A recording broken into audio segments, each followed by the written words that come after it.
Nah, dari Madiun, Mbak Arda. Assalamualaikum, Mbak Arda. Waalaikumsalam warahmatullahi wabarakatuh. Apa Terima kabarnya? kasih Pak Ipo udah diberikan kesempatan. Alhamdulillah baik. Ah, ini gimana? Ini awal-awalnya Mbak Arda mulai usaha, memulai dunia bisnis. Ya saya dulu memang kerja juga gitu, tapi setelah saya punya anak, itu tidak Hmm, diizinkan untuk kerja lagi, jadi harus dari rumah. Setahun di rumah hmm, itu memang bosen sekali ya, nggak punya teman, nggak punya ini. Baru saya punya ide untuk bisnis gitu. Jadi hmm. bisnis pertama saya itu dulu fashion Pak Ipo. Oh, fashion Jadi juga. karena suka fashion gitu, suka fashion, jadi Hmm, ya udahlah saya coba-coba gitu. Dimodalin suami gitu ya, hmm. eh, sampai ya gulung tikar, terus digelar lagi tikarnya. Jadi karena mungkin belum punya ilmunya ya, terus Ya. kita coba kerjasama juga sama orang lain, bisnis dengan orang lain, ternyata ketipu kayak gitu. Jadi Hmm. pas saya ketipu pas di titik-titik nggak punya uangnya itu saya baca bukunya Pak Ipo dulu waktu tahun 2011. Ya, ya, ya. Nah dari Terus? situ saya mulai ya jadi dari situ saya mulai semangat lagi nih. Oh kalau bisnis mending sendiri aja lah nggak usah kerja sama sama orang gitu saya pikirkan. Oke Hmm, saya mulai bisnis kuliner juga ya lumayan lah waktu itu dengan hmm. anak masih satu gitu ya jadi semua masih dikerjakan sendiri. Terus Ya. dari situ saya merasa, oh ternyata saya jualan apa aja ternyata saya laku ya gitu. Jadi udah Hmm, kepedean Pak Ipo. Habis itu hmm, saya cobalah buka bisnis yang lain-lain gitu. hmm, Jadi kayak produk kecantikan juga saya jual hmm, berbagai macam. Nah, setelah situ saya merasa udah nyaman nih di situ gitu. Cuman hmm, kalau diamati memang selama bertahun-tahun ya hasilnya segitu-gitu aja gitu. hmm. Jadi Berapa produk waktu kayaknya itu dijual? Berapa jenis waktu itu yang dijual? aduh, banyak banget Pak Ipo. 10 ada? Jadi dari oh lebih lebih dua lah puluh ada? puluhan, lebih mungkin lima Ah, puluhan produk ada Pak Ipo. Jadi kadang tuh 50. jadi keuntungan tuh ada, tapi ketika ada orang ngeluarin brand baru gitu ya, terus Hmm, kelihatannya kok bagus nih. Jadi saya ikut jadi agennya. Nanti ada hmm, yang lain lagi, jadi saya nurutin pasar gitu Pak Ibu. Oh, pasarnya sekarang lagi ini. Oke, saya ikut di agen hmm, sana. Dan itu butuh butuh biaya untuk menjadi agen atau distributor itu 5 sampai 15 juta per hmm, produk.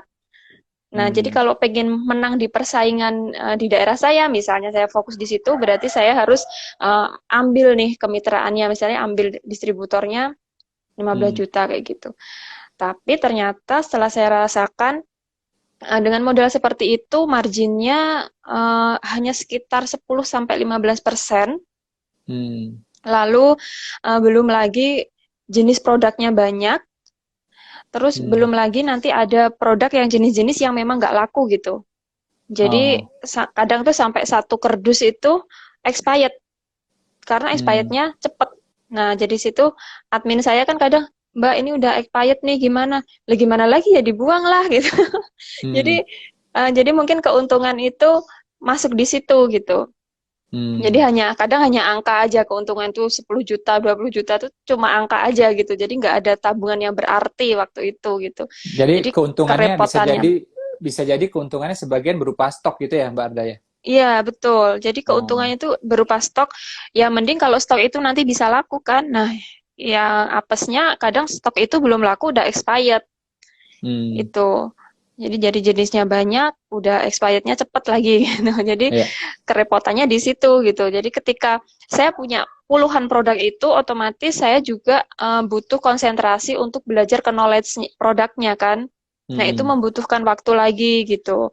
Belum lagi nanti harus ngajarin admin lagi gitu. Jadi itu repot sih menurut saya gitu. Terus jadi waktu Pak Ipo ke Madiun ada bimbingan nih dari Pak Ipo. Saya nggak tahu nanti mau jualan apa. Pokoknya saya mau dibimbing sama Pak Ipo karena saya sudah ngefans. Maksudnya saya sudah membaca buku-bukunya Pak Ipo itu sudah sejak tahun hmm, 2011 gitu. Jadi saya percaya aja, bukan karena apa-apanya, bukan karena produk atau bukan sistem bisnisnya kayak gimana, saya nggak mau tahu, pokoknya saya ikut aja dulu gitu.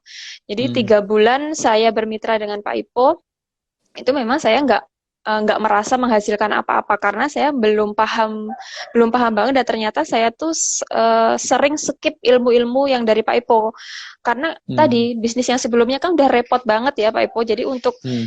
untuk apa, menyimak grup, untuk menyimak ilmu-ilmunya itu Hmm. eh, udah nggak sempet lagi gitu. Nah, setelah 3 bulan itu baru saya ngikutin Pak Ipo ke Jakarta, ada acara di Ayana. Nah, dari situ saya Hmm. baru kebuka nih wawasannya gitu. Oke, saya coba buat fokus untuk bisnis British Propolis. Itu pun fokus itu saya eh, memutuskan itu sudah 1 tahun, baru memutuskan fokus di BP gitu. Hmm. Maksudnya di bisnis ini gitu, yang sekarang ini gitu. Ya. Jadi baru memutuskan fokus itu. Sekarang udah berapa tahun, Mbak Arda? Alhamdulillah, sekarang udah hampir 2,5 tahun. Hmm. Ya Juni nanti Udah menghasilkan apa aja? Udah bisa beli apa aja? Masya Allah itu udah banyak banget Pak Ipo. Jadi awal-awal itu saya udah beli motor dalam 3 bulan itu ya. Dari Hmm. 3 bulan fokus saya beli motor dulu, saya Hmm. beli laptop dulu, kayak gitu buat alatnya lah istilahnya ya. Terus habis itu saya umroh ya, umroh dan Hmm. mengumrohkan Hmm. itu. Alhamdulillah juga bisa jalan-jalan ke luar negeri, dan yang paling paling sangat bikin saya terharu itu karena saya dulunya nggak tahu ilmunya ya, jadi apa-apa itu harus kredit gitu ya Pak Ibu, termasuk Hmm. mengambil kepemilikan rumah gitu.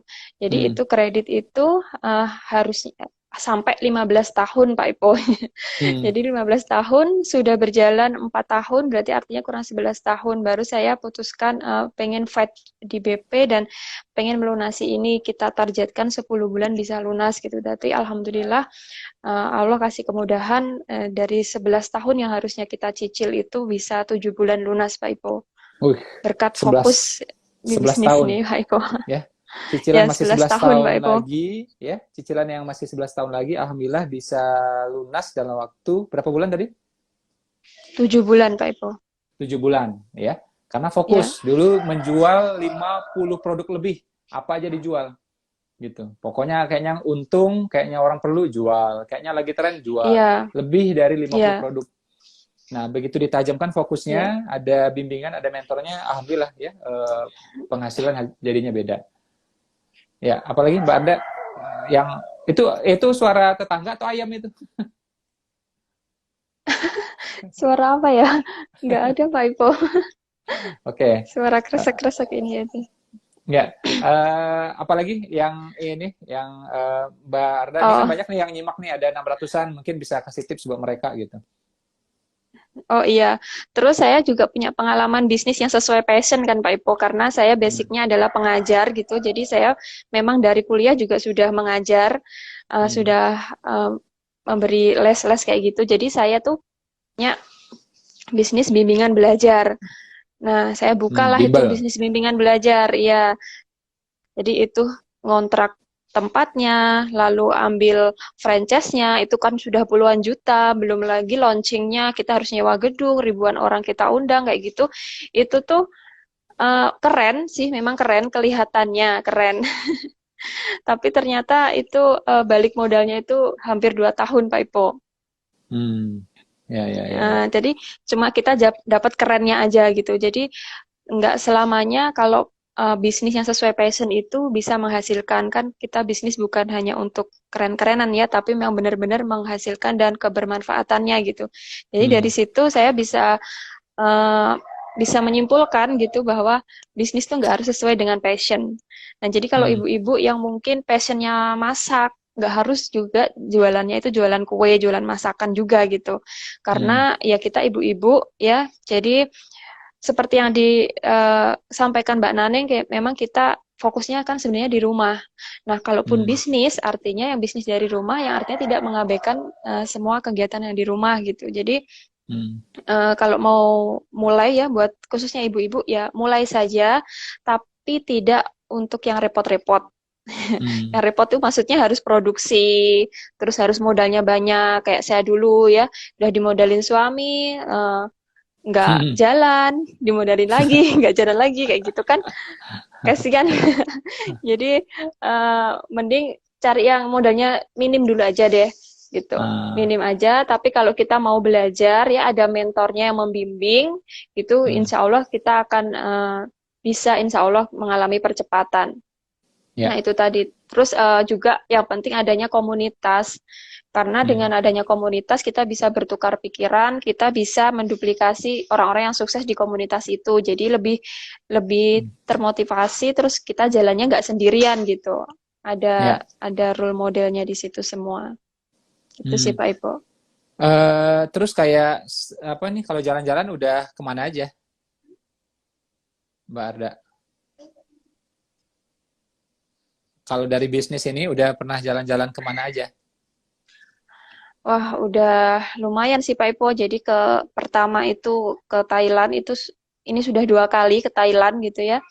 Hmm. Terus udah ke Singapura, saya udah ngikutin Pak Ipo sampai Malaysia juga. Ada acara di sana, saya ikut di sana. Terus udah sekalian jalan-jalan sama anak-anak juga. Hmm. Terus ke Turki yang terakhir, Hmm. Alhamdulillah sama pasangan. Juga Hmm. yang pasti udah umroh dan mengumrohkan dan insya Allah sudah ada 1 tiket umroh lagi Hmm. yang qadarullah belum bisa dijalankan ya karena Hmm. kondisi Ya. itu Pak Ipo. Dan harusnya udah Eh, ke Korea juga nih Pak Ipo. itu waktu umroh bareng saya waktu itu ya? Iya, jadi itu saya suami sama mertua bareng Oh, Pak ya. Ipo. Oh iya, iya. Jadi pernah yang Turki bareng saya juga pernah, yang Iya, umroh bareng saya juga pernah gitu ya? umroh. Iya, iya Pak Ipo. Iya. Kalau yang Thailand, Thailand sama saya itu atau enggak? Thailand ya, pertama sama Pak Ipo, yang kedua memang program kita dari komunitas Oh, yang oke, oke, oke. bulan Februari kemarin sebelum ke Turki. Jadi 1 bulan itu kita ada trip 3 tempat Hmm. Pak Ipo. Jadi ke Bali sama mitra tim-tim itu sama teman-teman, lalu ke Thailand, lanjut ke Turki. Hmm. Alhamdulillah sebelum ada corona kita udah dikasih jalan-jalan dulu gitu Pak Ipo. Iya, iya. Tadi kayak Mbak Naning itu kan dari komunitas PPQ ya, pengusaha pencinta Al-Quran. Iya, Nah, kalau Mbak ya. Arda ini dari komunitas MOS ya, dan komunitas ABP, Akademi Ya, Bunda, Bunda Akademi Bunda, Pintar. Akademi Bunda Pintar ya. Itu Iya, teman-teman bisa bisa bergabung ya dari kota mana aja bisa. Kalau selama ini kan banyak di Madiun, di Tuban ya, iya, Madiun, Tuban gitu ya, Madiun, Ngawi, iya. Ngawi, Tuban, kota apa lagi yang banyak? Itu sih yang banyak Pak Ipo. Jadi Hmm, eh, Jakarta juga ada sih. ya, Sama karena kita online ya Pak Ipo, jadi mitranya nyebar nih Pak Ipo dari hmm, sampai Papua ada, dari Aceh ada gitu. hmm. Itu sekarang Kalimantan semua nyebar sih. sekarang di komunitas Bunda Pintar itu ada berapa itu mitra-mitra Mbak Arda di sana sekarang? Sekarang udah hampir 500 Pak Ipo. Uh, Jadi udah 460 sekian gitu. Ya itu bermula dari nggak punya mitra sama sekali. hmm, Jadi 3 bulan itu nggak punya mitra sama sekali, baru itu saya fokus untuk membuka peluang usaha. Ternyata memang banyak orang ini yang butuh peluang usaha gitu dengan modal yang hmm, minim, dengan di-mentoring benar-benar. Karena usaha di hmm, luar sana itu banyak yang hanya iming-iming di awal aja gitu. Jadi hmm, di-mentoring ternyata di-broadcastin Pak Ipo, bukan di-mentoring itu hmm. Kalau gitu. kalau Mbak harapkan mentoring itu yang seperti apa? Ini biar teman-teman tahu gitu. Di mentoring itu jadi kita sekali masuk ke dalam komunitas, itu kita sudah siapkan apa aja yang mesti dilakukan ilmu-ilmunya. Jadi per hari Hmm, Pak Ipo selama 40 hari gitu. hmm, 40 hari itu sudah kita siapkan kurikulumnya. Jadi hari ini mesti ngapain, hari besok mesti ngapain. Jadi orang bergabung tuh nggak toleh-toleh saya mesti ngapain gitu. Jadi itu juga hmm, sudah jadi step by step itu sudah kita rangkum, jadi sebelum-sebelumnya sudah terbukti istilahnya terhadap mitra-mitra yang sudah fight dan sudah berhasil di sini gitu. Dan itu ya, ilmu semua dari mentor gitu. ya. Jadi bagi teman-teman ya, itu penting banget ya menemukan komunitas yang tepat ya. Jadi komunitas ini menjaga kita. Kita ini orang biasa, kadang-kadang nggak paham, kadang-kadang nggak ngerti ya, kadang-kadang juga tergelincir gitu. Nah, tapi kalau kita punya komunitas yang tepat, komunitas itu akan menjaga kita. Ya, dari segi agama juga Ya, sama kan, kita ada komunitas mungkin ya pengajian ya yang menjaga kita gitu kan, atau komunitas-komunitas yang lain gitu ya. Nah, dalam bisnis juga sama ya, ya, cari komunitas, cari ekosistem yang mendukung impian kita jangka pendek dan jangka panjang gitu ya. Jangka pendek misalnya apa ya, kita pengen lunas hutang, lunas KPR, ya, lunas leasing motor misalnya ya, atau pengen DP rumah, DP mobil gitu ya kan. Nah, ini jangka pendeknya. Jangka panjangnya ya sampai akhirat gitu, jangan sampai juga komunitas yang membuat kita ya, akhirnya lalai dengan nilai-nilai akhirat gitu kan. Nah, jadi kalau bisa cari komunitas yang tepat itu, karena manusia ini memang gampang dibentuk ya, gampang dibentuk dia.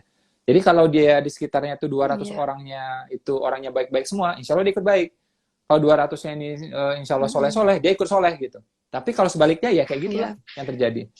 Jadi kita gampang dipengaruhi kan. Jadi kata para sahabat itu ya, seperti apa dirimu terlihat dari sahabat-sahabatmu ya. Kalau bahasa sekarang ya, terlihat dari komunitasmu, terlihat dari ekosistemmu gitu. Makanya penting menemukan ekosistem yang tepat ya, komunitas yang tepat. Cari komunitas yang menjaga kita. Kita menjaga, komunitas juga menjaga kita. Nah, jadi andai kata kita miring-miring pun, tergelincir pun nggak jauh-jauh banget, balik lagi. Andai kata kadang-kadang kita nggak ngerti, nggak paham, kita dibimbing, mau nggak mau akan dibimbing gitu. Ya, karena memang fitrahnya ya, manusia ini berkomunitas, ya, berkomunitas bukan sendiri. Makanya ibadah-ibadah itu kan memang kalau kita pakai faktor bersama itu langsung nilainya naik gitu kan. Contohnya kayak sholat berjamaah gitu ya. Mungkin juga kayak taraweh di waktu-waktu yang normal gitu ya. Nah, itu nilainya langsung naik ya, nilainya langsung naik karena ada faktor faktor kebersamaan gitu. Oke, Mbak Arda, bisa kasih tips lagi buat ibu-ibu ini mungkin banyak ibu-ibu yang menyimak.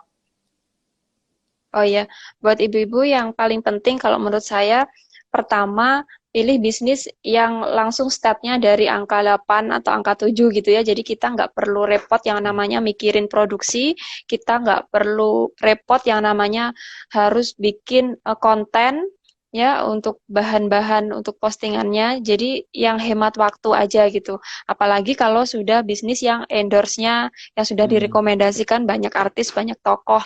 Nah, ini sangat membantu sekali ya waktu kita gitu. Jadi itu yang penting. Lalu eh, juga fokus fokus ada di satu bisnis. Jadi jangan Hmm. pernah merasa kita mentang-mentang apa yang kita jual itu semuanya laku gitu. Kayak saya dulu langsung semuanya dijuali karena itu Hmm. di samping capek juga sebenarnya itu ketika kita fokus di satu produk aja ternyata dari jualan puluhan produk itu bisa tercover dari jualan satu satu bisnis ya satu produk kalau kita fokus gitu. Hmm.